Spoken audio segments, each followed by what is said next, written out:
Hello welcome to my channel. കടത്തി കിളിക്കൂടിൻ്റെ പുതിയൊരു എപ്പിസോഡ് നോക്കിയാലോ. അപ്പോൾ ആരെങ്കിലും ആദ്യമായിട്ടാണ് എൻ്റെ ചാനൽ കാണുന്നതെങ്കിൽ ഒന്ന് സബ്സ്ക്രൈബ് ചെയ്ത് സപ്പോർട്ട് ചെയ്യാൻ മറക്കരുതേ. അങ്ങനെ പനിച്ച് കിടക്കുന്ന നമ്മളെ നികേഷിനെ കാണാൻ വേണ്ടിയിട്ട് നിധി കിളിക്കൂട്ടിലേക്ക് വന്നിട്ടുണ്ടല്ലേ.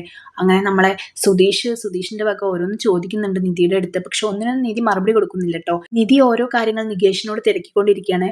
പക്ഷേ സുധീഷ് പറയുന്നത് ചോദിക്കുന്നതൊക്കെ കേൾക്കുന്നുണ്ടെങ്കിലും കേൾക്കാത്ത പോലെ കാണിക്കട്ടെ ചെയ്യുന്നത്. ഇതിന് ഹരീഷ് ഇങ്ങനെ കളിയാക്കി ചിരിക്കുന്നൊക്കെ ഉണ്ട് കേട്ടോ. അപ്പോൾ അന്നേരം ഹരീഷിന്റെ കാലിന് നമ്മളെ സുധീഷ് ചവിട്ടുന്നുണ്ട്. പിന്നെ അവിടെ നിന്ന് കഴിഞ്ഞാൽ കൂടുതൽ പ്രശ്നമാവുമെന്ന് വിചാരിച്ചിട്ട് ഹരീഷ് പിടിച്ചു വലിച്ച് കൊണ്ടുപോകുന്നുണ്ട് കേട്ടോ.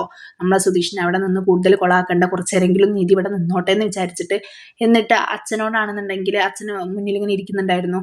നിങ്ങളല്ലേ ഇവിടെ വരെ കൊണ്ടെത്തിച്ചത്, സമാധാനമായല്ലോ എന്നൊക്കെ ചോദിക്കുന്നുണ്ട് കേട്ടോ. അങ്ങനെ നമ്മളെ ഹരീഷ് കുറച്ചു നേരമൊക്കെ ഉമ്മറത്ത് നമ്മളെ സുധീഷിനെ പിടിച്ചിരുത്തുന്നുണ്ട്. നിധി കുറച്ചു നേരം നികേഷുമായിട്ട് സംസാരിക്കട്ടെ, അല്ലാതെ അതിന്റെ ഇടയിൽ കയറിയിട്ട് സുധീഷ് സംസാരിച്ചാൽ നമ്മൾ നിധിക്ക് എന്തായാലും അത് ഇഷ്ടപ്പെടില്ല. അപ്പൊ അത് വേണ്ടാന്ന് വിചാരിച്ചിട്ടാട്ടോ ഹരീഷ് പിടിച്ചു വലിച്ചു കൊണ്ടുപോകുന്നത്. പിന്നെ നിധിക്ക് ചായ ഇട്ട് തരട്ടെ എന്നൊക്കെ സുഭാഷ് ഏട്ടൻ ചോദിക്കുന്നുണ്ട്. ആ ഏട്ടൻ ഞാൻ കുടിക്കാന്ന് പറയുന്നുണ്ട് കേട്ടോ. അങ്ങനെ നിധിക്ക് ചായ ഒക്കെ ഇട്ട് കൊടുക്കുന്നുണ്ട്, എല്ലാവർക്കും കൊടുക്കുന്നുണ്ട്. കൂടെ സുഭാഷ് ഏട്ടൻ ഹരീഷിനും നികേഷിനും ഒക്കെ ചായ കൊടുക്കുന്നുണ്ട് കേട്ടോ. അങ്ങനെ അവരെല്ലാവരും കൂടി ചായ ഒക്കെ കുടിക്കുന്നുണ്ട്. പിന്നെ ഇവിടുന്ന് എങ്ങനെയാ നിധി പോകുന്നത്, ഓഫീസിലേക്ക് എങ്ങനെയാ പോകുന്നത്, എപ്പോഴാ പോകുന്നത് എന്നൊക്കെ ഇങ്ങനെ ഓരോന്ന് സുധീഷ് ചോദിക്കുന്നുണ്ട്. ഒന്നിനും നമ്മളെ നിധി മറുപടി കൊടുക്കുന്നില്ല കേട്ടോ. പിന്നെ കുറച്ച് കഴിഞ്ഞതിന് ശേഷം നമ്മളെ നിധി അവിടെ നിന്ന് ബ്രേക്ക്ഫാസ്റ്റ് ഒക്കെ കഴിക്കുന്നുണ്ട്, ദോശയൊക്കെ കഴിക്കുന്നുണ്ട്. നമ്മളെ നിധിയുടെ കൂടെ ഇരുന്നിട്ട് നികേഷും കഴിക്കുന്നുണ്ട് കേട്ടോ. ഇതൊക്കെ നോക്കി നമ്മളെ സുധീഷ് നിൽക്കുകയാണ്. സുധീഷിനെ ഒന്നും മൈൻഡ് ചെയ്യുന്നില്ല. അങ്ങനെ ചായയൊക്കെ കുടിച്ച് കഴിഞ്ഞ് നമ്മൾ നിധി അവിടെ നിന്ന് ഇറങ്ങാന്ന് പറയുന്നുണ്ട് കേട്ടോ. അന്നേരം സുഭാഷ് ഏട്ടൻ ഞാൻ മോളെ ബസ് സ്റ്റോപ്പ് വരെ ആക്കിത്തരാന്ന് പറഞ്ഞിട്ട് അകത്തേക്ക് പോകുന്നുണ്ട് ഷർട്ട് ഇടാൻ വേണ്ടിയിട്ട്. അന്നേരം സുധീഷ് സുഭാഷ് ഏട്ടന്റെ പിറകെ പോയിട്ട് ഏട്ടനാണോ പോകുന്നത്, ഞാൻ പോയിക്കോളാം, ഒന്ന് പറ, എനിക്ക് കിട്ടിയ ചാൻസ് ആണെന്നുള്ള ലെവലിലൊക്കെ സുഭാഷ് ഏട്ടന്റെ അടുത്ത് റിക്വസ്റ്റ് ചെയ്യുന്നുണ്ട് കേട്ടോ. അങ്ങനെ സുഭാഷ് ഏട്ടൻ വന്നിട്ട് പെട്ടെന്ന് പ്ലേറ്റ് മാറ്റുന്നുണ്ട്. മോളെ ഞാൻ അടുപ്പത്ത് അരി തിളയ്ക്കുന്നുണ്ട്, അതുകൊണ്ട് എനിക്ക് വരാൻ പറ്റില്ല, സുധീഷ് കൂടെ വന്നോളൂ എന്നൊക്കെ പറയുന്നുണ്ട് കേട്ടോ. അപ്പോൾ ഹരീഷിനോട് സപ്പോർട്ട് ചെയ്യാൻ പറയുന്നുണ്ട്. സുഭാഷ് ഏട്ടൻ പറഞ്ഞ ഈ കാര്യത്തിൽ സുധീഷ് മെല്ലെ പറയാട്ടോ ചെയ്യുന്നത്. അപ്പോൾ ഇത് കേൾക്കുമ്പോൾ ഹരീഷ് പറയുന്നത് സുധീഷ് ഏട്ടൻ വന്നോളൂ, സുധീഷ് ഏട്ടനാണല്ലോ വേറെ പണിയൊന്നും ഇല്ലാതിരിക്കുന്നത് എന്നൊക്കെ പറയുന്നുണ്ട് കേട്ടോ. അങ്ങനെ നമ്മൾ നികേഷിന് ഉപദേശങ്ങളൊക്കെ കൊടുത്ത് നേരത്തിന് മരുന്ന് കഴിക്കണം, പിന്നെ നന്നായിട്ട് ഭക്ഷണമൊക്കെ കഴിക്കണം എന്നൊക്കെ പറയുന്നുണ്ട് കേട്ടോ നമ്മൾ നിധി പോകുന്നതിന് മുൻപ്. അതുപോലെ തന്നെ സുഭാഷ് ഏട്ടൻ പറയുന്നുണ്ട് നികേഷിന് പനി വരാൻ കാരണം തന്നെ നിധിയാണെന്ന് തോന്നുന്നു. ഇവിടുന്ന് പോയതിന് ശേഷമാണ് അവന് പനി വന്നതും, പിന്നെ ഇടയ്ക്കിടെ പനി വന്നതിന് ശേഷം നിധിയെ ഇങ്ങനെ ചോദിക്കാറുണ്ട് എന്നൊക്കെ ഇങ്ങനെ പറയുമ്പോഴൊക്കെ നിധിക്ക് ഇമോഷണൽ ആവുന്നുണ്ട്, സങ്കടം ആവുന്നുണ്ട്. കാരണം നിധിയെ അത്രയ്ക്ക് ഇഷ്ടപ്പെടുന്നതുകൊണ്ടാണല്ലോ നികേഷിന് ഇങ്ങനെയൊക്കെ ആയത്. അപ്പോൾ ആ ഒരു സങ്കടമൊക്കെ ഉണ്ട്. എന്തായാലും അവിടുന്ന് ഇറങ്ങുകയാണ്. യാത്ര പറഞ്ഞ് ഇറങ്ങുമ്പോൾ പിന്നാലെ നമ്മുടെ സുധീഷ് കൂടിയിട്ടുണ്ട് കേട്ടോ. പക്ഷെ നിധിക്ക് കൂടെ ഒരാൾ ആവശ്യമില്ല, എനിക്ക് തനിയെ പോകാൻ അറിയാമെന്നൊക്കെ സുധീഷിനോട് പറയുന്നുണ്ട് കേട്ടോ. അപ്പം സുധീഷ് പറയുന്നത് എന്നെ അങ്ങനെ കാണണ്ട, ഞാനൊരു വഴിപോക്കനാണെന്ന് വിചാരിച്ചാൽ മതി എന്ന് പറയുന്നുണ്ട്. സുധീഷിന്റെ വണ്ടിയിൽ പോകാം, ഇങ്ങനെ ബുദ്ധിമുട്ടണ്ട, നടന്നൊന്നും പോവണ്ട എന്നൊക്കെ പറയുമ്പോൾ എനിക്ക് നടക്കാനാണ് ഇഷ്ടം എന്നാണ് പറയുന്നത്. എന്തായാലും കൂടെ ഇങ്ങനെ പിന്നാലെ നടക്കുന്നുണ്ട് റോഡിലൂടെ. ആ സമയത്തൊക്കെ നിധി അവോയ്ഡ് ചെയ്യുന്നുണ്ട് കേട്ടോ. സുധീഷ് ആണെങ്കിൽ സുധീഷിന് അന്നേരം പറയാനുള്ള കാര്യങ്ങളൊക്കെ തന്നെ പറഞ്ഞുകൊണ്ടിരിക്കുന്നുണ്ട്. ഒരുപാട് സോറി പറയുന്നുണ്ട്, ഞാൻ ചെയ്തത് തെറ്റാണ്, പക്ഷേ അതിന് ഇവിടെ വന്ന് താമസിക്കണമെന്ന് ഞാൻ പറയുന്നില്ല, എന്നോട് ക്ഷമിച്ചു എന്നൊരു വാക്കെങ്കിലും പറഞ്ഞൂടെ, ഞാൻ അങ്ങനെ തെറ്റുകാരനല്ല നിധി, അന്ന് ഞാൻ കുറച്ച് മദ്യപിച്ചിരുന്നു എന്നത് ശരിയാണ്, അതുകൊണ്ടാണ് ഇങ്ങനെ ചെയ്തതെന്ന് ഞാൻ പറയുന്നില്ല. എൻ്റെ മനസ്സിൽ കുറേ സങ്കടങ്ങൾ ഉണ്ടായിരുന്നു. അന്ന് ഞാൻ വണ്ടി ഓടിക്കുക എന്ന് പറഞ്ഞപ്പോൾ എന്നെ സമ്മതിച്ചില്ല, ഞാൻ പഠിപ്പിച്ചു തരാമെന്ന് പറഞ്ഞപ്പോൾ എന്നെ കളിയാക്കി, പിന്നെ അതുപോലെ തന്നെ പല കാര്യങ്ങളിലും എന്നെ അവോയ്ഡ് ചെയ്യുന്നതൊക്കെ ആലോചിച്ചിട്ട് എനിക്ക് ഭയങ്കര സങ്കടം വന്നു, അതാണ് ഞാൻ ഇങ്ങനെ ചെയ്തത്, അല്ലാതെ ഞാൻ മോശക്കാരനായതുകൊണ്ടല്ല. താനൊന്ന് ആലോചിച്ച് നോക്ക്, ഞാൻ എത്ര സംഭവങ്ങളിൽ നമ്മൾ തനിയെ ഉണ്ടായിട്ടുണ്ട്, എന്നിട്ട് എന്തെങ്കിലും സംഭവിച്ചോ, ഒക്കെ പോട്ടെ, തക്കലയിൽ തൻ്റെ വീട്ടിൽ നമ്മൾ ഒരുമിച്ച് ഒരു റൂമിൽ കഴിഞ്ഞില്ലേ, എന്നിട്ട് ഞാൻ എന്തെങ്കിലും ചെയ്തോ, ഇങ്ങനെ ഓരോന്ന് സുധീഷ് ഏറ്റു പറയുന്നുണ്ട് കേട്ടോ. ഇതിനൊന്നും പ്രത്യേകിച്ച് ഉത്തരവൊന്നും നമ്മളെ നിധിക്ക് പറയാനില്ല.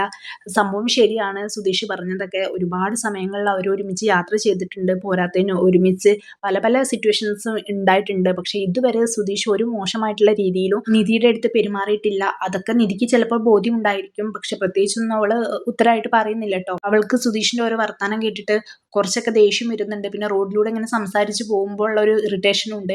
അങ്ങനെ സുധീഷിന്റെ സംസാരത്തിന്റെ ഇടയിൽ പെട്ടെന്ന് ഒരു ഓട്ടോ വരികയും നമ്മളെ നിധി അതിൽ കയറി പോവുകട്ടോ ചെയ്യുന്നത്. അങ്ങനെ സുധീഷിന് പ്രത്യേകിച്ചൊന്നും പറയാൻ പിന്നെ ചാൻസ് കിട്ടില്ല. അവൾ ശാസ്ത എന്ന് പറഞ്ഞിട്ട് ഓട്ടോയിൽ കയറി പോകുന്നുണ്ട്. പിന്നീട് നിധി നേരെ പോയത് അവളുടെ ഓഫീസിലേക്ക് കേട്ടോ. അങ്ങനെ അവളും ദിവ്യയും കൂടി നടന്നു പോകുന്നുണ്ട്. പിന്നിൽ നിന്ന് നമ്മളെ സുധീഷ് ഒരു ശബ്ദം ഉണ്ടാക്കുന്നുണ്ട് കേട്ടോ. അത് ദിവ്യ കേൾക്കുകയും കല്ലെടുത്ത് എറിയുന്നുണ്ട്. എറിഞ്ഞതിന് ശേഷമായിരിക്കും ദിവ്യ നമ്മളെ സുധീഷാണെന്നുള്ളത് മനസ്സിലാവുന്നത്. അന്നേരം നിധിയുടെ അടുത്ത് പറയുന്നുണ്ട്, അയ്യോ നിന്റെ റിലേറ്റീവ് ആയിരുന്നു, ഞാൻ അറിഞ്ഞില്ല എന്നൊക്കെ പറയുന്നുണ്ട് കേട്ടോ. അപ്പം നിധി ഞാൻ 10 മിനിറ്റ് സംസാരിച്ചിട്ട് വരാം, നീ ഇവിടെ നിൽക്കുമെന്ന് പറയുന്നുണ്ട്. അങ്ങനെ എന്താ നിങ്ങൾക്ക് വേണ്ടതെന്നൊക്കെ ചോദിച്ചിട്ട് സുധീഷിനോടൊന്ന് ദേഷ്യപ്പെടുന്നുണ്ട് കേട്ടോ. വീണ്ടും സുധീഷ് ഇത് തന്നെയാണ് പറഞ്ഞുകൊണ്ടിരിക്കുന്നത്. എന്നോട് ക്ഷമിച്ചെന്ന് ഒരു വാക്ക് പറയാം, എനിക്കിവിടെ വന്നേ പറ്റുള്ളൂ, കാരണം ഞാനൊരു തെറ്റുകാരനായില്ലേ, കുറ്റബോധം കാരണം ഞാൻ ഒരു യന്ത്രമായി മാറിയിട്ടുണ്ട്, അതുകൊണ്ട് എന്നോട് ക്ഷമിച്ചു എന്നുള്ളൊരു വാക്ക് പറയാന്നൊക്കെ പറയുന്നുണ്ട്. എന്തായാലും പോരുന്നതിന് മുൻപ് വീട്ടിൽ നിന്ന് നികേഷ് പറഞ്ഞിട്ടുണ്ടായിരുന്നു, ഏട്ടൻ ഇവിടെ നിൽക്കുന്നതാണ് ഏട്ടത്തിയുടെ പ്രശ്നമെങ്കിൽ സുധീഷ് ഏട്ടൻ വീട്ടിൽ നിന്ന് പോയിക്കോട്ടെ, എന്നാലെങ്കിലും ഏട്ടത്തി ഇവിടെ നിൽക്കുമല്ലോ എന്നൊക്കെ ചോദിച്ചിരുന്നു കേട്ടോ. സംഭവം കളിയാക്കിയിട്ടാണോ തമാശ രൂപേണാണോ ചോദിച്ചതെന്ന് അറിയില്ല.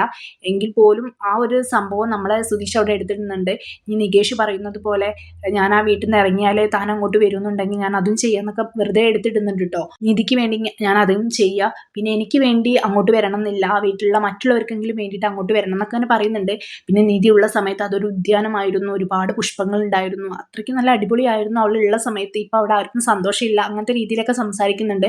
പിന്നെ അവൻ വരുന്ന വഴിയിൽ ഇപ്രകാരം പറയുന്നുണ്ട് കേട്ടോ, ഇനി എൻ്റെ സുഭാഷേട്ടൻ്റെ കല്യാണം ഇനി നടക്കില്ല, പെണ്ണുങ്ങൾ വാഴാത്ത വീടാണെന്ന് പറഞ്ഞത് ശരിയായെന്ന് വരാം, അതിനിപ്പോൾ ഇയാൾക്ക് അവിടെ വന്ന് താമസിച്ച് കല്യാണം ശരിയാക്കാനൊന്നും പറ്റില്ലല്ലോ, ഞാൻ പറഞ്ഞതേ ഉള്ളൂ എന്നൊക്കെ പറയുന്നുണ്ട് കേട്ടോ.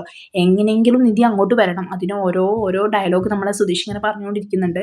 നിധി പറയുന്നുണ്ട്, എന്നെ സംബന്ധിച്ചിടത്തോളം ആ വീട്ടിലെ പ്രശ്നം നിങ്ങളാണ്, അതുകൊണ്ട് നിങ്ങൾ അവിടുന്ന് പോയിക്കോളൂ, എന്നാൽ ഞാൻ അങ്ങോട്ട് വരാം, പോയി കഴിഞ്ഞതിന് ശേഷം എനിക്കൊരു മെസ്സേജ് ഇട്ടാൽ മതി എന്ന് പറയുന്നുണ്ട് കേട്ടോ. ഇത് കേൾക്കുമ്പോൾ സുധീഷ് ഒന്ന് പേടിക്കും, കാരണം സുധീഷ് സംഗതി ഒന്ന് വെറുതെ പറഞ്ഞതായിരുന്നു, നിധി എങ്ങനെയെങ്കിലും അങ്ങോട്ട് വരണം എന്ന് വെച്ച്. പക്ഷെ നിധി ഇങ്ങനെ പറയുമ്പോൾ അവനും ആകെ ടെൻഷൻ ആവും കേട്ടോ. അവന്റെ ഫേസ് കാണുമ്പോൾ നിധിയും വിചാരിക്കും അവൻ വെറുതെ പറഞ്ഞതാണെന്ന്. അന്നേരം ചോദിക്കുന്നുണ്ട്, അപ്പൊ ഇയാൾ വെറുതെ പറഞ്ഞതാണോ എന്ന് ചോദിക്കുമ്പോൾ എല്ലാം അങ്ങനെയാണെങ്കിൽ ഞാൻ അങ്ങനെ ചെയ്തോളാം, ഞാൻ വീട്ടിൽ നിന്ന് ഇറങ്ങിക്കോളാം എന്ന് പറയുന്നുണ്ട്. നിങ്ങളെ ഞാൻ എങ്ങനെ വിശ്വസിക്കും, 2 ദിവസം കഴിഞ്ഞതിന് ശേഷം നിങ്ങൾ വീണ്ടും അങ്ങോട്ട് വരില്ലെന്ന് ഉറപ്പുണ്ടോ എന്ന് ചോദിക്കുന്നുണ്ട് കേട്ടോ. ഇല്ല, ഞാൻ വരില്ല, എങ്ങനെയെങ്കിലും നിധി അങ്ങോട്ട് വന്നാൽ മതി, ഞാൻ അവിടുന്ന് എന്തായാലും ഇറങ്ങിക്കോളാം എന്നൊക്കെ പറയുന്നുണ്ട്.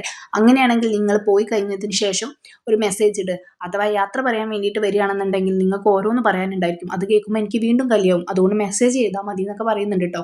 എന്തായാലും നിങ്ങൾ പറഞ്ഞതുപോലെ എനിക്ക് ആ വീട്ടിൽ ഭയങ്കര സന്തോഷമൊക്കെ ഉണ്ടായിരുന്നു, പക്ഷെ അത് ഇല്ലാതാക്കിയതും നിങ്ങൾ തന്നെയാണ്, അതുകൊണ്ട് നിങ്ങൾ ആ വീട്ടിൽ നിന്ന് ഇറങ്ങിയാൽ ഞാൻ എന്തായാലും അങ്ങോട്ട് വരും. പിന്നെ ക്ഷമിച്ചു എന്നുള്ള കാര്യം അത് ഞാൻ നിങ്ങൾ അവിടുന്ന് പോയി കഴിഞ്ഞതിന് ശേഷം ഞാൻ അതിൻ്റെ കാര്യം തീരുമാനിച്ചോളാം, ഇപ്പം നിങ്ങൾ എന്തായാലും ഇത് ചെയ്യുന്നൊക്കെ പറയുന്നുണ്ട്.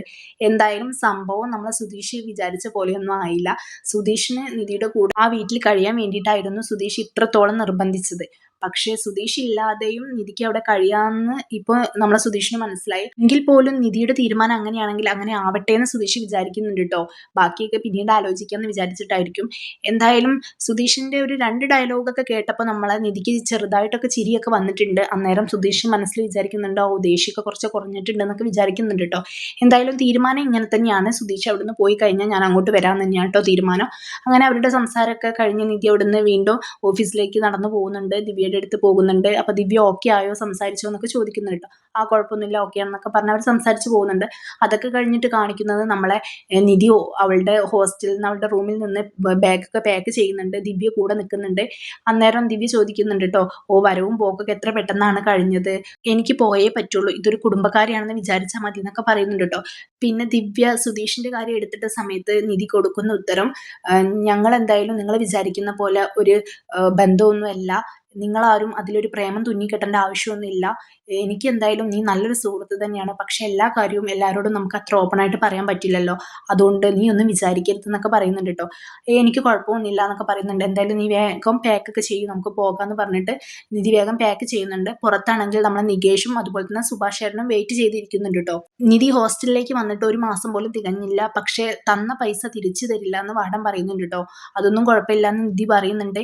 എന്തായാലും സുധീഷ് അവിടുന്ന് പോയേക്കാന്ന് പറഞ്ഞ് മെസ്സേജ് ഇട്ടിട്ടായിരിക്കാം മേ ബി നമ്മൾ നിധി ഇവിടുന്ന് ഇറങ്ങാന്ന് തീരുമാനിച്ചത്. എന്തായാലും അങ്ങനെയല്ലാതെ വഴിയില്ല. അപ്പോൾ എന്തായാലും നമ്മളെ സുധീഷ് ഇല്ലാത്ത വീട്ടിലേക്ക് നിധി വരാന്ന് തീരുമാനിച്ചതും നമുക്ക് പ്രേക്ഷകരെ സംബന്ധിച്ച് ഒരു സങ്കടകരമായ കാര്യമാണ്.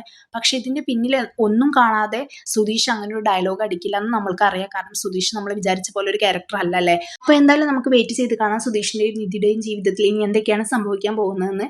അപ്പോൾ ആരെങ്കിലും എൻ്റെ ചാനൽ സബ്സ്ക്രൈബ് ചെയ്യാതെയാണ് കാണുന്നതെങ്കിൽ ഒന്ന് സബ്സ്ക്രൈബ് ചെയ്ത് സപ്പോർട്ട് ചെയ്യണം, അതുപോലെ തന്നെ ലൈക്ക് ചെയ്യാനൊന്നും മറക്കരുത്. അപ്പോൾ ഇതുപോലുള്ള റിവ്യൂസിനായിട്ട് എൻ്റെ ഈ ചാനൽ ഒന്ന് ഫോളോ ചെയ്യുക. ബൈ.